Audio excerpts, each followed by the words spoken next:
So this kind of like bun shaping process kind of thing, where you're, you know, shaping it almost like you were a making dinner rolls. right. This is like if you're making soft buns, you would usually have this kind of shaping process basically like before the final proofing. So what would happen if you didn't do this? You just, I don't know, like okay, so if you don't do this, then you will start wrapping it like this, and the shape is very difficult to work on if you are making a round bun, because you can see it's kind of rectangle. So this is basically creating a little ball so that for you to easy like. Yeah, I guess like my question is like you could theoretically take that thing and roll it into like a little ball without going through the folding bit. Yeah, but the smooth surface is kind of important. You're also creating letting the gluten to do its work too. Like you have a smooth surface. So it's basically to make sure that everything's kind of like nice and smooth. Yeah. That like if you just took it, grabbed it in your hands, and kind of like rolled it in between your two hands, you know, it wouldn't you know, there would have like little craggly bits in the surface, right? Yeah, so basically you're just creating a smooth surface. Also for the, like you have a structure that can hold the air. Okay,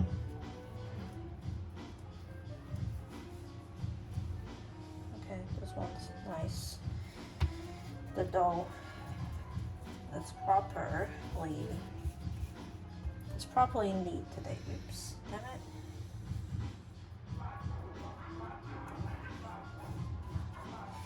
In Baozi shops, they would have, like, they would just roll the lock out and just tear it up and then start wrapping it. That will also work too, but then for this kind of like shaping, like styled buns.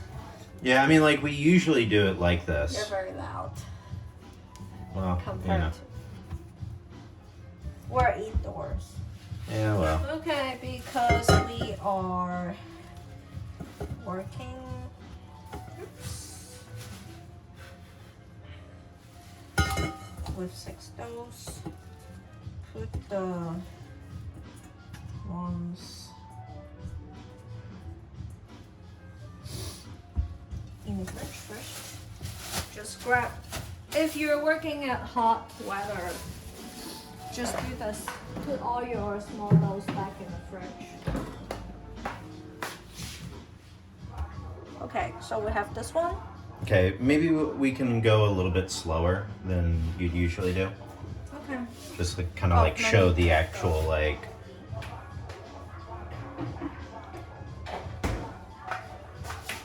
We'll get the leaf out. Alright, so get everything ready. Your filling, your dough, the coloring, the little paper. Also get the water ready.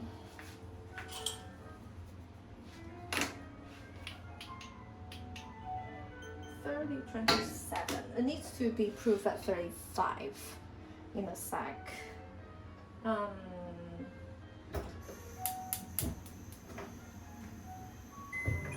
maybe not this one. Also steamer. Where did you put the steamer? The steamer's outside, ready for the putting baozi on the steamer shot. Oh, it's out there. Yeah, exactly. Yeah, no.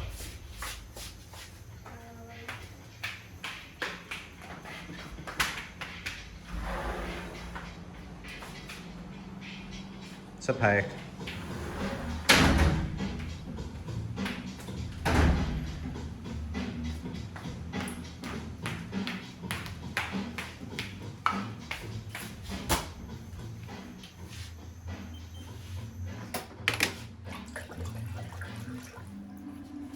Alright, because because you also don't want the surface to dry out. Usually, after I finish it, I'll put it inside the steamer. I see. So we'll just put them inside the steamer, and then for the shot, then we'll just take them outside, take them out of the steamer, and then put them back in. Okay. All right. So press down. Remember which side is the smooth surface. This is the smooth. This is where we. That was the bottom. Yeah. Yeah. Usually you can do this.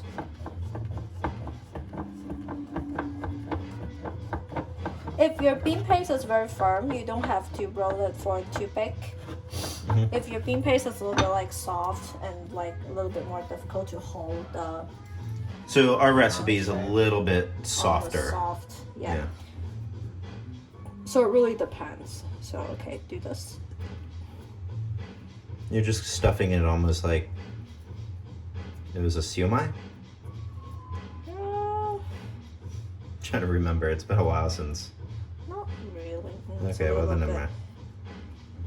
Not big enough, as you can see. So if you find the thing is not big enough, just extend it a little bit.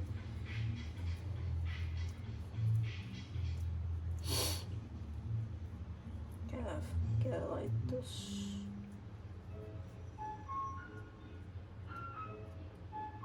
Still a little bit too small for what it is, but it's okay.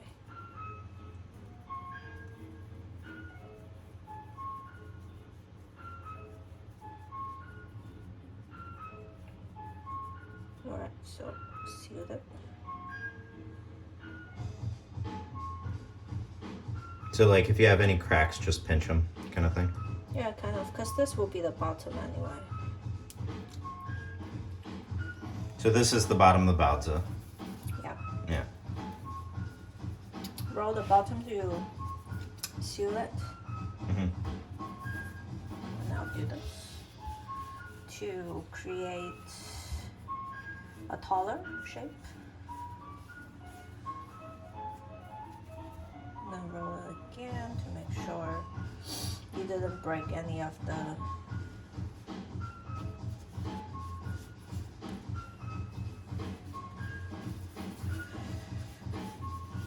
something like this. Mm-hmm. And now we can create the top of the peach. Pinch something up like this. And then use 2 fingers to kind of shape up the top. Creating a little point kind of thing. Yeah.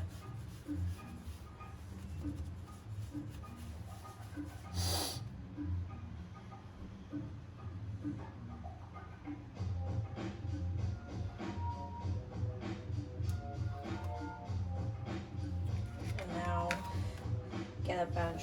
Wait, hang on. Let me, if you're doing it on, yeah, that'll be a little bit clearer.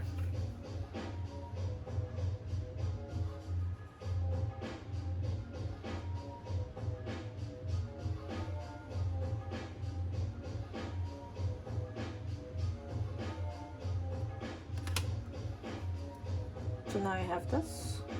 Mm-hmm. I'll do the coloring later. Actually, I'm gonna shape out the bumps real quick. You'll do like all the coloring at once. Yeah, that will be faster actually. Okay. So that like it wouldn't just like sit there like each bump.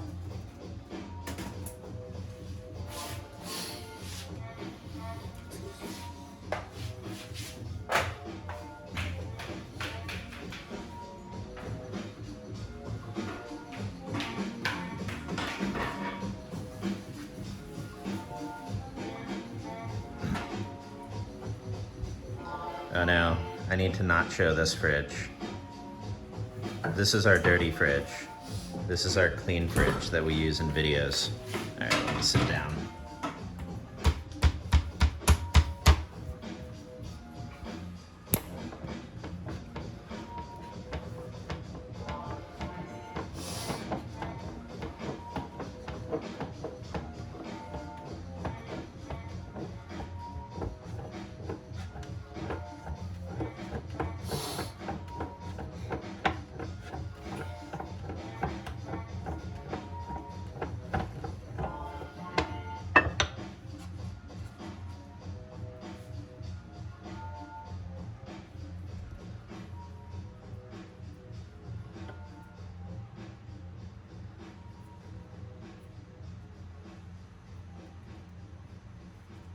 Basically, make it into like a little, I don't know, bag.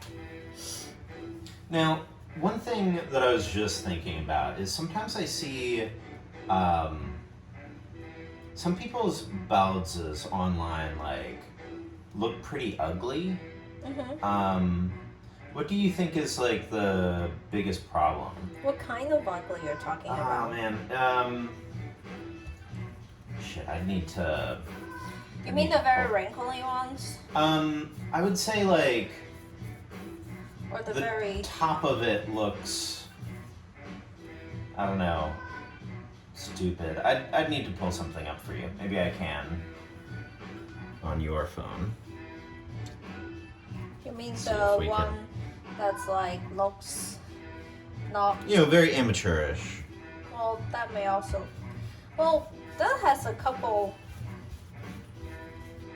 I don't know, a couple reasons. Usually... Come on. I hate how your phone defaults to Google CN. No, it defaults to Google Hong Kong.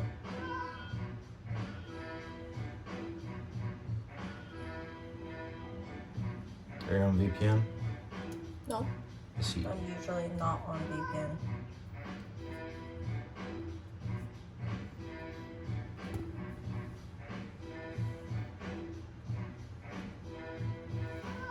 So sometimes if you have this small cracks, it's okay. Just find the smooth side to do the crack seam.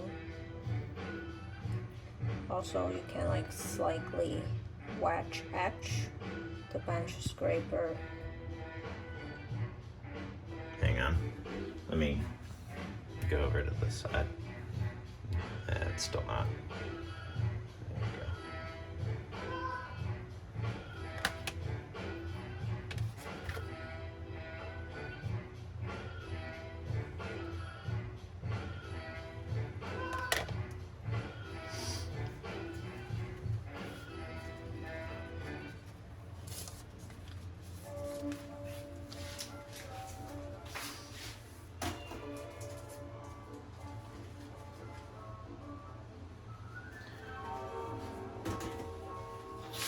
Okay, so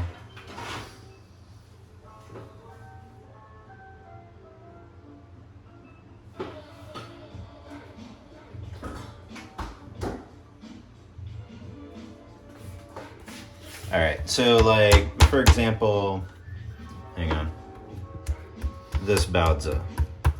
Okay. They didn't wrap it good enough. Yeah, so what would you say is like the problem wrapping? Something like that. Maybe the dough's not rested enough, and it looks like relatively dry. Yeah, there's here actually. I don't want to slag on a random creator. This is a Shutterstock image. It looks a little bit. Like this looks pretty dry, right? It's so okay. I mean, it looks all right. So it looks dry. Why is that? The dough's dry. They didn't let it rest enough, and sometimes also they may just overwork the dough. Mm-hmm. There's like I'm not gonna name names, but there's like one time I saw on YouTube there's someone like making baozi, let's say not Chinese, not Asian, making baozi. They're just like really overthinking the process and like doing many like extra steps that's actually like not necessary. And yeah, there's like you don't have to do a lot of those things, I'll say. Just think about making like bread. It's kind of similar, especially for this kind of like shaped. So it will be very helpful if you have experience in making breads and knowing what like which steps, what each step means to the dough. Mm-hmm.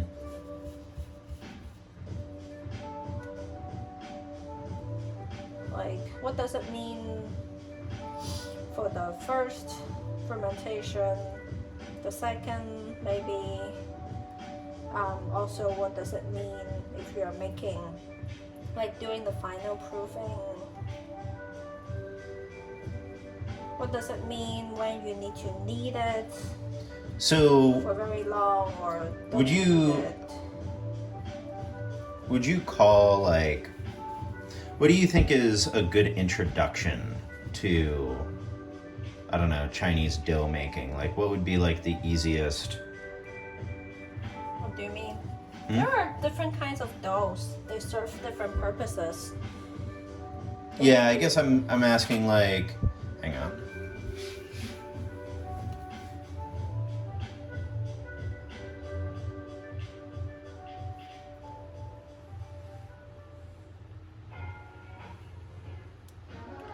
I don't know, like when you are... So, like, for example, lots of times I know that a lot of people in the West, they will suggest, like, for like Western breads, like focaccia being like a good introductory one to like learn first, because it's like it's a little bit easier to start off with. Do you think like mantou or something would be like a... Yeah, mantou can be a really good one. Just do different kinds of mantou. Get an idea of it, get knowing how the dough performs.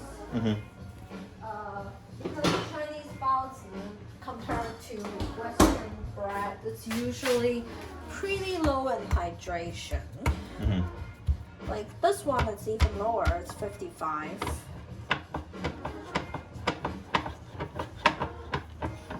Mantou is also about like 50, 55. And yeah, and it's also not enriched. So, right, that does have like a lot of like, that does behave very differently than like a bread dough.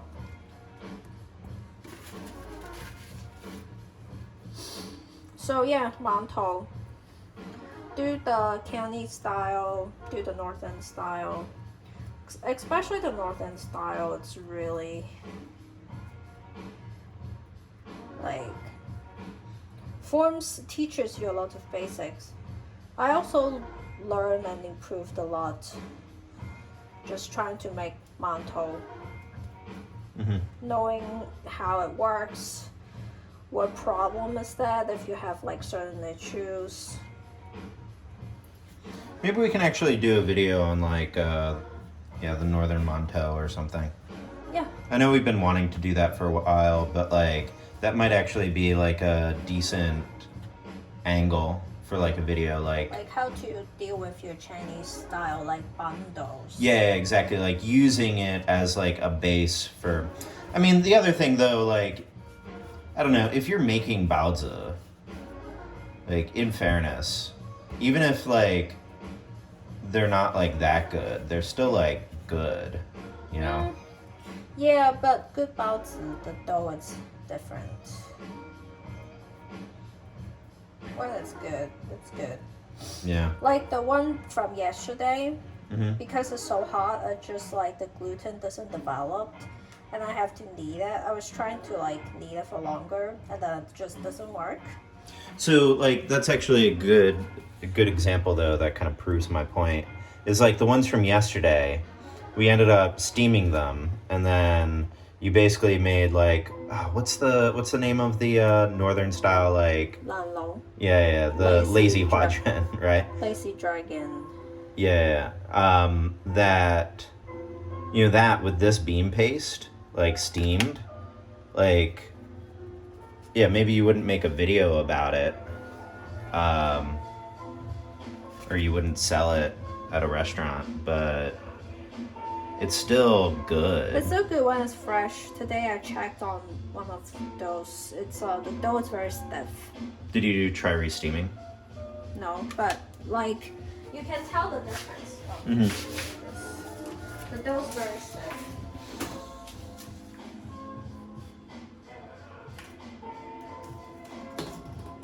Oh no!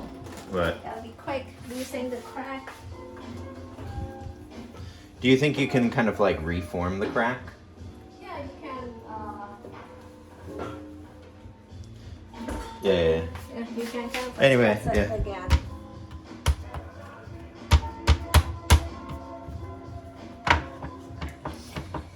Yeah, so it's like, yeah, it's one of those things where it's, you know, even if, I don't know, let's say certain creators maybe should take a little bit more pride in some stuff, like, you know, just for like home cooking, like you don't need to be like an expert. Like if things are a little bit off, right, like, you know, it can still taste good.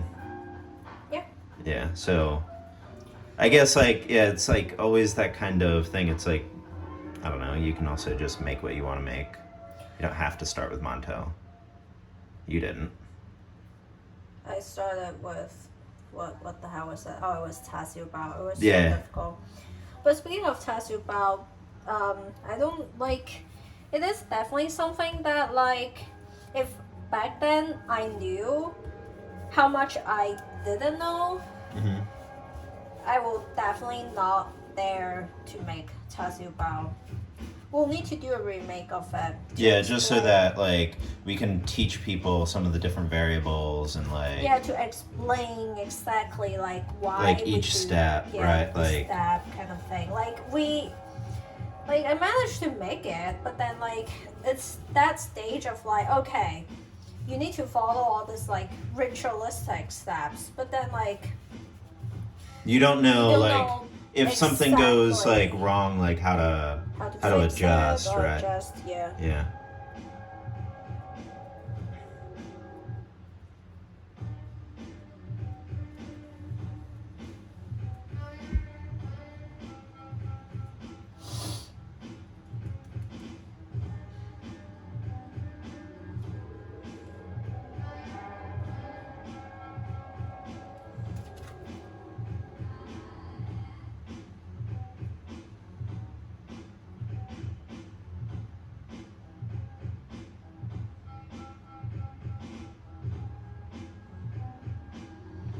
Also, like making bread, like again, if you have experience in making bread, you know how to tell, like when it's done proving,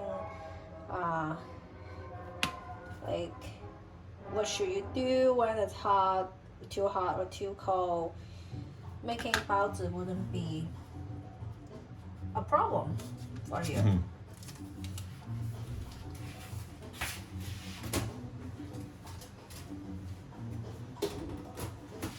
Yeah, I mean, I guess that's actually why, what? I scratched my pinky feet. Yeah. It's my toenail that scratched. Yeah, I don't know. For me, before I baked, I usually make cookies and cakes, and that's kind of like okay. I'll say it's actually not that hard. But then when I start making bread and like this kind of dough things, it's just a different system. Yeah, I mean, I think that's one of the things when how to express. It's like there's kind of this thing that people say that like cooking's an art and baking's like a science. Like baking, you just have to follow the recipe like exactly. That's kind of the way like you know, I grew up, where it's like my mom, you know, she would always measure things out to like the exact correct amount and everything.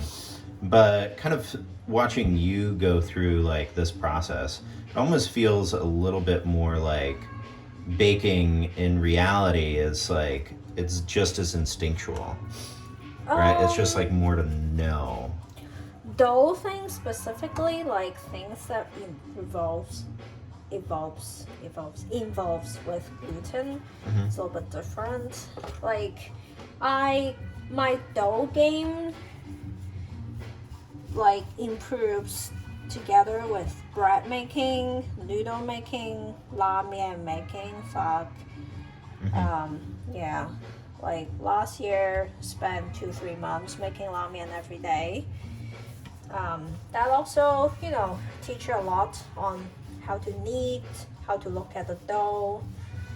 So, like on the Discord, Paprika is a big believer in like kneading with your hands instead of a stand mixer. Basically, Yes. that like I'm with her. because it kind of like teaches you like what to feel for. Like you have that tactile sense. Yeah, the temperature, the texture, the firmness. Yeah, you at least like start like when you're learning. Start with your hand so that you know what stage the dough is like. And if you're making the Asian soft bread, like the milk bread, the milk pan, shakupan, that kind of bread, you can use a stand mixer once you got used to.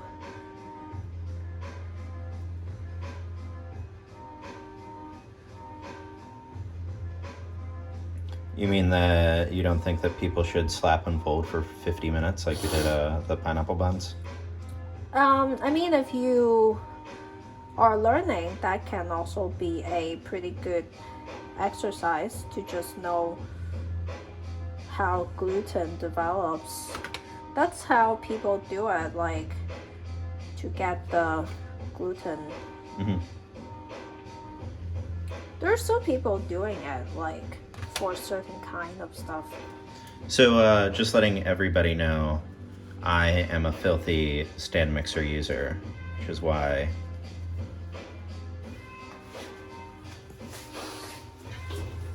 All right.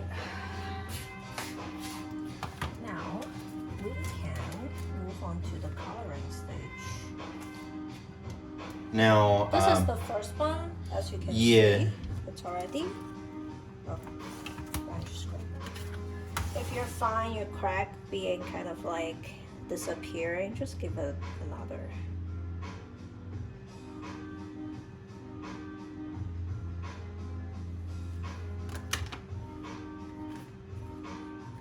Let's reinforce it a little bit. The temperature. I mean, it's not low, right? It's a little bit like high, so.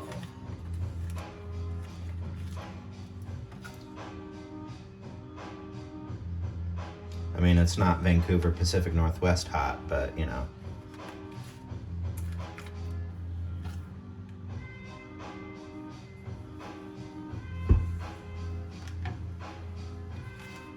Yeah, I don't know what bakeries there right now are doing. Like, do they have AC?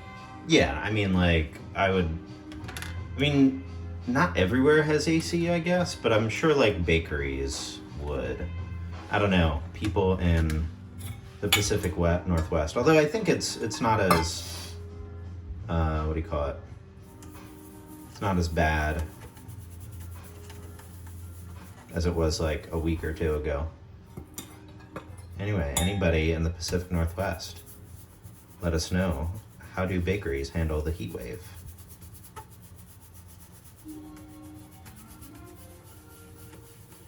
Yeah, like I'm sure if you're making croissant, you have to have AC, right? Yeah, sure. Especially imagine if you're doing like puff pastry or something, right? Like. Yeah.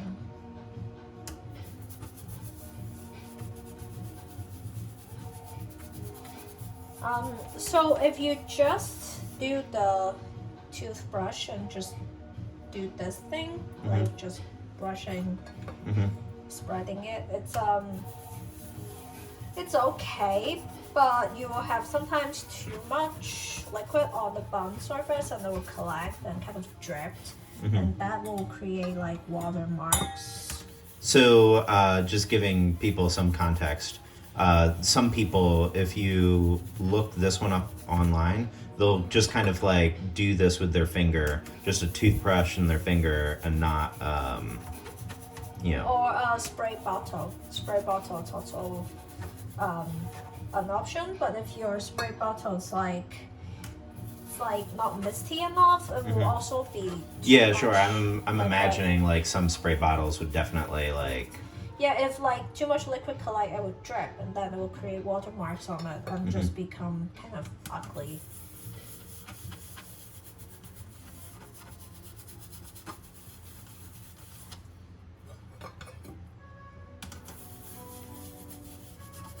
Also, stick the leaves at the end so that you're not getting redness on your green leaves.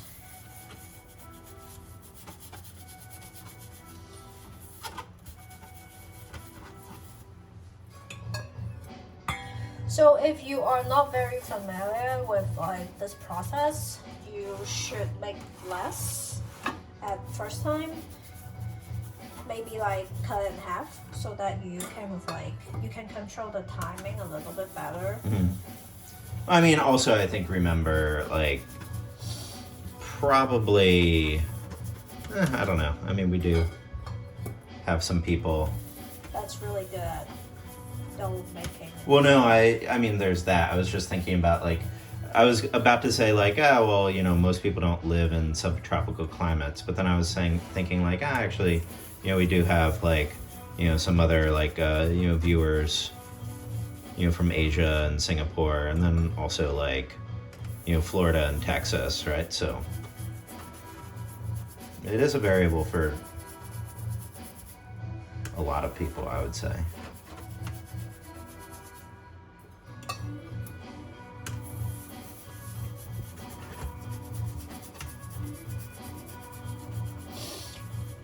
Also, try to remember which one is your first dough. Because that will, like, you need to see what stage is the first dough at.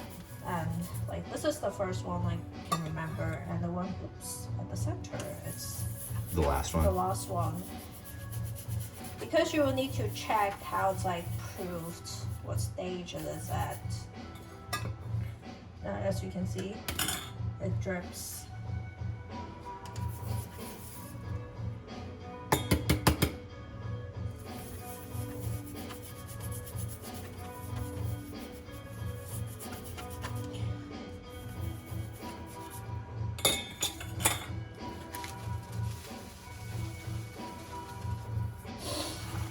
Alright, so now you finish with the color.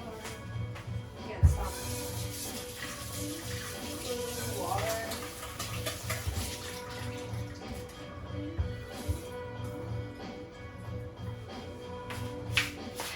Get some water.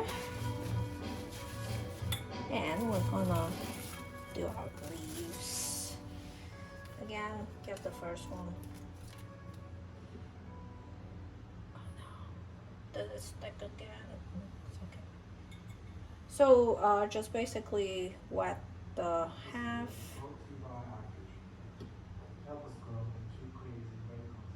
And stick the bottom half. Kind of like. It's just the bottom half of it, right? Yeah. Cause you like something like this. It doesn't have to go up all the way. Doesn't have to be perfect. Yeah. Okay. Maybe just do, hang on. Maybe you can stop here and then go. Oh yeah, I was just gonna do one more and then I was gonna set up the shot outside. Yeah. Okay, this is what happened when you let it sit for a little bit too long. It's alright. I mean, You still got a little bit of that green leaf. yeah, you know, and I mean, like, think about it. Peach leaf isn't a perfectly symmetrical thing.